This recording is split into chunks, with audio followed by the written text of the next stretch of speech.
मीनाक्षी में एक दिन आ जाता हूँ और इंस्पेक्टिंग। हाँ मतलब इसको क्या देखना पड़ेगा। हाँ एक कारण क्या है कि इन्होंने न तो इसमें कहाँ तो हमारा जो है ना जनरेटर कहाँ लगेगा के बारे में अभी तक कुछ नहीं है, फिर काम अपने आप ही डिले हो जाएगा। नहीं फटाक सा मीटिंग बन जाता है।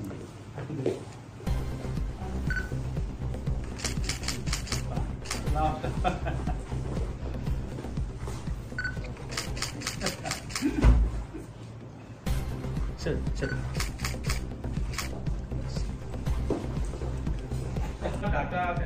তেওঁলোকে 3000 গাঁও বুলি কৈছে, প্ৰেছ ৰিলিজটো আছে। তেওঁলোকক আপোনালোকে যোগাযোগ কৰিলে তেওঁলোকে গাঁৱৰ নামখিনিও দি দিব। ইণ্ডিয়ান ইনষ্টিটিউট অফ পপুলেশ্যন বুলি কয় আৰু খুব ৰেপুটেড এনজিঅ', আপোনালোকে লৈ ল'ব পাৰিব। নামনি অসমৰ আমি যোগাযোগ কৰিছিলো। নামনি অসমত যিটো তেওঁলোকে গ্ৰাফ দেখুৱালে, নামনি অসমত এইটো গ্ৰাফ যথেষ্ট আগ্ৰহী হোৱা দেখা গৈছিলে। তাৰ পাছত এই আপুনি যিটো কৈছে যে 3401 এই বছৰটো এইটো যথেষ্ট কমি আহিছে। মই যিমানটো জানো আমাৰ হেলথ ডিপাৰ্টমেণ্টৰ হস্পিটাল এন্টিনেটাল চেকআপ ৰেজিষ্ট্ৰেশ্যন এই ডেটাবিলাক যদি আমি পৰীক্ষা কৰো তাত সন্তানৰ গৰ্ভধাৰণ কমি অহাটো ক্লিয়াৰলি ইণ্ডিকেট কৰে, ইনক্লুডিং লোৱাৰ আছাম। দুই এখন জিলাত সমস্যা আছে, কিন্তু সাউথ সালমাৰাত সমস্যা আছে, দুই এখন জিলাত আছে য'ত অলপ আইন গৈ পোৱাত অসুবিধা হয়, কিন্তু বস্তুটো নিগেটিভ হোৱা নাই, ই এটা পজিটিভ লাইনত গৈ আছে। Mr. Secretary, advisory body to the UNESCO on World Heritage Site has given its recommendation for the Soraideo Museum recently. What are your thoughts? স্বাধীনতাৰ পিছত যিবিলাক কাম সম্ভৱ হোৱা নাছিল আৰু অসমত মোৰ আগত কেইবাজনো ব্যক্তিয়ে মুখ্যমন্ত্ৰী আসন গ্ৰহণ কৰিছিলে, সেই সময় আৰু আজিৰ মাজত কিছুমান কাম অসমত এনেকুৱা হৈ আছে যিবিলাক কামে আমাৰ চিন্তাৰ পৰিধিবিলাক নতুনকৈ ৰিডিফাইন কৰিছে। যেনেকে মই আগতে কৈছো যে আজি যেতিয়া 2018 চনত SDG গ'লত অসমক এছপাইৰেণ্ট দেখুৱালে, তাৰ মানে it is a achievement of hmm? It is a achievement of Congress government. And 18 আগত অসমত চৰকাৰ কোনে চলাইছে? ম্যাক্সিমাম সময় কংগ্ৰেছ। 2018 ৰিপৰ্টটোৱে কি বুজাইছিলে? যে কংগ্ৰেছৰ দিনৰ দেশৰ পৰিৱেশ বুজাইছিলে। কাৰণ সোণোৱাল ডাঙৰীয়াটো মাত্ৰ 2 বছৰ হৈছিলে, দৰিদ্ৰতাটো 2 বছৰত নাবাঢ়ে। কিন্তু তাৰ পিছত আহি আমি 2023 ফ্ৰণ্ট ৰেংকিং হলো। 16 পৰা 23 ভিতৰত আমি 18 আগত স্বাধীন হোৱাৰ সময়টো আপোনালোকে কেলকুলেট কৰক। 60-62 বছৰৰ অভিশাপৰ পৰা আমি অসমক মুক্ত কৰিম। চৰাইদেউ ঐতিহ্য ক্ষেত্ৰ হ'ব লাগে, সকলো মুখ্যমন্ত্ৰীয়ে কৈ আছিল, কিন্তু আজি মই ক'ব পাৰো যে আমাৰ কাৰ্যকালত ই বাস্তৱায়িত হ'ব গৈ আছে। অকল মোদী ডাঙৰীয়াৰ প্ৰচেষ্টাৰ কাৰণে যে তেওঁ ইণ্ডিয়াৰ পৰা ই সিংগল নমিনেশ্যন কৰিলে, সাৰনাথক গুচাই থৈ তেওঁ চৰাইদেউক আগুৱাই দিলে। There was 2 proposals, Sarnath and Soraideo. তেওঁ সাৰনাথক পিছত থৈ চৰাইদেউক নমিনেট কৰি দিলে। ইণ্ডিয়া এবাৰ ইউনেস্কোৰ অধ্যক্ষ Gajen Singh Shekhawat will preside over the UNESCO meeting. India is chairperson. গতিকে অবভিয়াসলি মই ভাবো যে চৰাইদেউ ঐতিহ্য ক্ষেত্ৰলৈ ৰূপান্তৰ। মাজুলীত ব্ৰিজ লাগে, চবে কৈ আছিল, কৰিলে কোন? গুৱাহাটী উত্তৰ গুৱাহাটীৰ মাজত দলং লাগে, দাবী আছিল, কৰিলে কোন? গতিকে আমি ৰাইজৰ কাৰণে, ৰাষ্ট্ৰৰ কাৰণে সমৰ্পিত আৰু নতুন নতুন মাইলৰ খুঁটা আমি প্ৰতিষ্ঠা কৰি গৈ থাকিম। স্যাৰ ৰাজনৈতিক কথা এটা কৰিব বিচাৰিছো। চিফ সেক্ৰেটাৰী আছে, তেওঁলোকক আপোনালোকে যেতিয়া প্ৰশ্নবোৰ সোধে তেওঁলোকে হাঁহিলেও অপজিশ্যনে ক'ব যে হাঁহি দিলে, ফটোখন ৰাখি পেলাই তেওঁলোকক পিছত ক'ব আপুনিও পলিটিকেল হৈ গ'ল। তেওঁলোকক ফোন কৰে, গধূলি আকৌ বেয়াকৈ কয়। গতিকে মইতো উত্তৰ দি থাকিম, মোৰতো একো নাই। হয় তেওঁলোকক বিদায় দি লওঁ, তেতিয়া আপোনালোকে সোধক।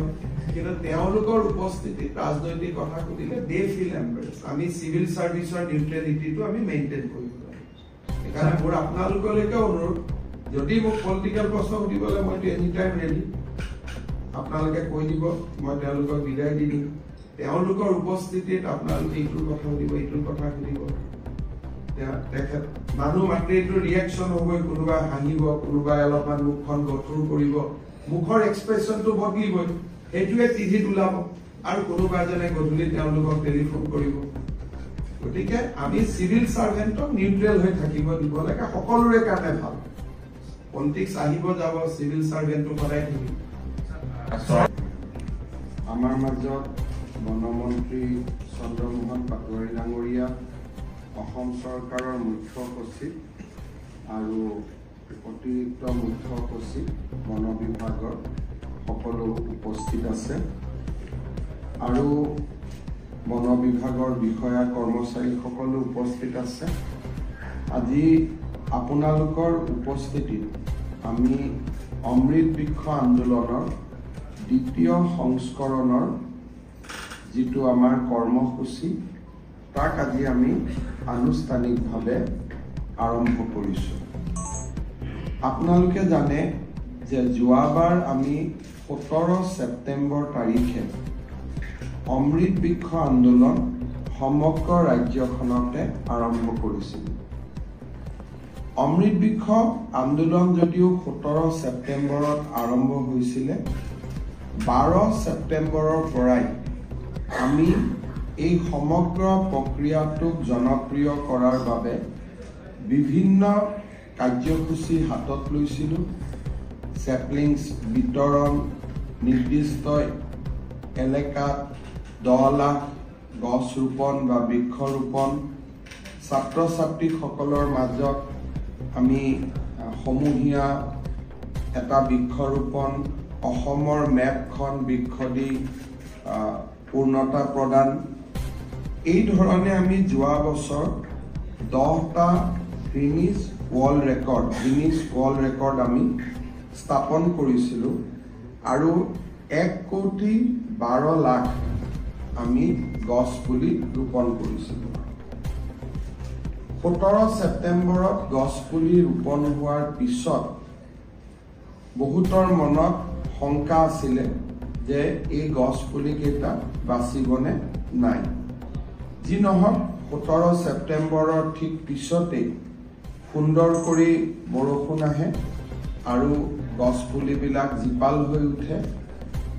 আমি কল চেণ্টাৰ প্ৰতিষ্ঠা কৰিছিলোঁ যে যিসকলে গছ পুলি ৰুইছিলে তেওঁলোকক আমি নিৰন্তৰভাৱে যোৱা বছৰটো কল চেণ্টাৰৰ পৰা আমি ফোন কৰিছিলোঁ যে গছ পুলিবিলাক বাচি আছে নে নাই, আৰু কৰবাত যদি গছ পুলিৰ মৃত্যু হৈছে বা মৰিছিলে আমি তাক লগে লগে ৰিপ্লেচ কৰি দিয়াৰো ব্যৱস্থা কৰিছিলোঁ।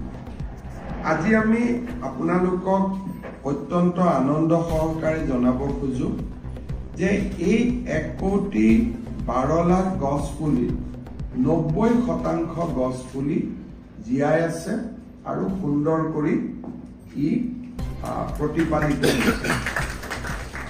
এই গছ পুলিখিনি জীয়াই থকাৰ মূল কাৰণটোৱে আছিল যে ই কমিউনিটি প্লেণ্টেশ্যন নাছিলে, যে আমি ৰাস্তাৰ দুই কাষে গছ পুলি ৰুই দিম, তেনেকুৱা প্লেণ্টেশ্যন নাছিলে। এই প্লেণ্টেশ্যনবিলাক মেইনলি আমি কেম্পাছৰ ভিতৰত আমি প্লেণ্টেশ্যন কৰাৰ বাবে আমি চেষ্টা কৰিছোঁ। যেনেকৈ বেটেলিয়নসকলে নিজৰ উইদিন দ্য বেটেলিয়ন কেম্পাছ, স্কুলে উইদিন দ্য স্কুল কেম্পাছ, আৰু ব্যক্তি বিশেষে যি গছ পুলি ৰোপণ কৰিছিল, বিশেষকৈ ছেল্ফ হেল্প গ্ৰুপৰ মহিলাসকলে, তেওঁলোকে নিজৰ ঘৰত এই গছ পুলিবোৰ ৰোপণ কৰিছিল। আৰু গছ পুলিবিলাক আমি এনেকে বিতৰণ কৰিছিলোঁ যাতে তাৰ এটা বাণিজ্যিক মূল্য থাকে। তেওঁলোকৰ অনুৰোধ আছিলে, তেওঁলোককো সামৰিব লাগে, তেওঁলোকক ৰাখিছোঁ। ইয়াৰ পিছত NGO বিলাক যোৱাবাৰ বহুত অনুৰোধ কৰিছিলে মাননীয় মুখ্যমন্ত্ৰীক, আমি NGOৰ এটা গ্ৰুপ ৰাখিছোঁ। তেওঁলোকে ইয়াতে Crores were planted, and the Assam has created the 10 Guinness World Record. This time the target is to 3 crore saplings plantation. So will the Assam able to create its or break up its own records? This time we are not focusing on records, because whatever we have to achieve to create a impression about Assam, we have created that. So that is why we say that we will not plant the tree in 1 day, we will plant the tree in a fortnight. So 10 world record is already in our favor. So this time we want to focus on plantation. Next year we will see if somebody breaks our world records, then next year we will try to re-establish our records. Because breaking own records is of no value. So let somebody break our record, then we will create those records again. বাল্য বিবাহৰ বিৰুদ্ধে অভিযান চলাই আছে আৰু চলিব বুলি কৈছে। গৰ্ভধাৰণৰ যিটো সংখ্যা, কিশোৰী যিটো গৰ্ভধাৰণৰ সংখ্যা আপুনি দিছে ইতিমধ্যে, এই গোটেই বিষয়টোক লৈ আপুনি কি ক'ব বিচাৰে যে এইবাৰ যিটো ৰেচিঅ' কমি গৈছে যথেষ্ট? এইটো এটা ইণ্ডিপেণ্ডেণ্ট এছেছমেণ্ট আছিলে। চৰকাৰৰ এছেছমেণ্টটো NHS 6ত আহিব, নেশ্যনেল ফেমিলি হেল্থ ছাৰ্ভে 6ত আহিব। NFSS 5ত শিশুৰ আগতীয়া বিবাহৰ কথাখিনি বহুত বেছিকৈ প্ৰজেক্ট কৰা হৈছিল। তেতিয়া আমি অভিযানবিলাক আৰম্ভ কৰিলোঁ। এতিয়া এটা দেশৰ খুব ডাঙৰ NGO, তেওঁলোকে অসমৰ 3000 গাঁৱত বাল্য বিবাহৰ বৰ্তমান স্থিতিটোৰ ওপৰত এটা পৰীক্ষা কৰিছে। কাৰণ এইটোলৈ দেশত এটা ডাঙৰ ডিবেট চলি আছে যে বাল্য বিবাহ আইনৰ জৰিয়তে বন্ধ কৰিব পাৰি নে নোৱাৰে, কঠোৰ পদক্ষেপ বাল্য বিবাহ বন্ধৰ কাৰণে উচিত নে ই বেকফায়াৰ কৰিব, এনেকুৱা এটা ডাঙৰ ডিবেট বৰ্তমান দেশত চলি আছে। সুপ্ৰিম কোৰ্টতো এনেকুৱা কেছবিলাক হৈ আছে। সেইকাৰণে সেই NGOটোৱে অসমত 3000 গাঁৱত ইয়াৰ পৰীক্ষা কৰিছিল আৰু পৰীক্ষা দেখা গ'ল যে 81% লোকে বাল্য বিবাহৰ বিৰুদ্ধে কঠোৰ পদক্ষেপক সমৰ্থন কৰে আৰু এই 3000খন গাঁৱত 80% চাইল্ড মেৰেজটো ডাউন হৈছে, কমি গৈছে। কিন্তু আমি ইণ্ডিয়ান ইনষ্টিটিউট অফ পপুলেশ্যন ছায়েন্সক এটা নিৰপেক্ষ সাৰ্ভে কৰিবৰ কাৰণে আমি দায়িত্ব দিছোঁ আৰু ভাৰত চৰকাৰেও নেশ্যনেল ফেমিলি হেল্থ ছাৰ্ভে 6 তাৰ বৰ্তমান এছেছমেণ্ট কৰি আছে। মই ভাবো যে এই দুইটা এছেছমেণ্টত আমি আৰু ক্লিয়াৰ পিকচাৰ আমি পাম যে অসমত বাল্য বিবাহ কিমান কমিছে কিমান কমা নাই।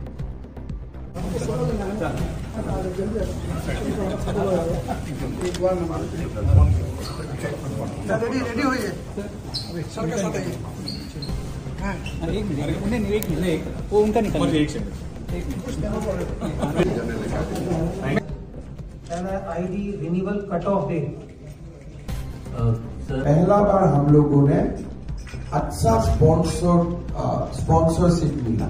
बहुत दिन का बाद हम लोग कम से कम 10 करोड़ का स्पॉन्सरशिप मिला इंडिया में, और हमें जितना हो सका। फिर हमारे जो मैन टीम चैंपियनशिप हुआ एशियन गेम्स में, उसमें भी हमें सिल्वर मेडल मिला। मैं आप सब लोग को स्वागत करता हूँ। I welcome everyone for this annual general meeting. From last AGM to this AGM, I would like to inform you that the performance of website करने पर थोड़ा सा हम लोग को जो फाइनेंशियली जो एक अच्छा पोजीशन हम लोग का था पहले, लगभग 19 करोड़ हम लोग, but that was a very dull दिन because कोरोना का कारण वो समय काफी अच्छा रिजल्ट लेके आए।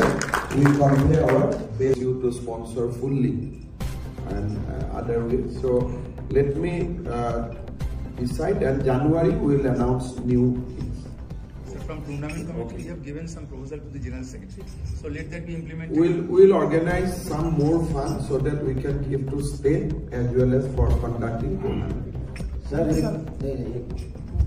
सर एक आईडी रिन्यूअल का जो आजकल 1000 का चला हुआ है, आईडी रिन्यूअल कराने के लिए प्लेयर्स को देना पड़ता है, या तो एक ऐसा सॉफ्टवेयर बनाया जाए इसके लिए जो बच्चे programs can be given only once, and many people have taken that advantage also. कितना लोग एडवांटेज लिया टूर्नामेंट? सर करीब 275 पीपल ने एक वन टाइम एक्सेप्शन का एडवांटेज लिया। अभी आप सेकंड नंबर कुछ आए कुछ स्टेट से रिक्वेस्ट आ रहा था, उन्होंने पास किया था जिसमें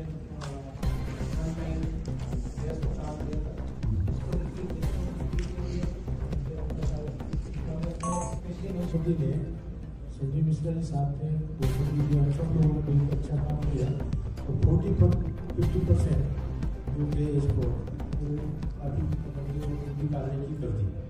अब 50% तकरीबन रिमेनिंग बचे हैं।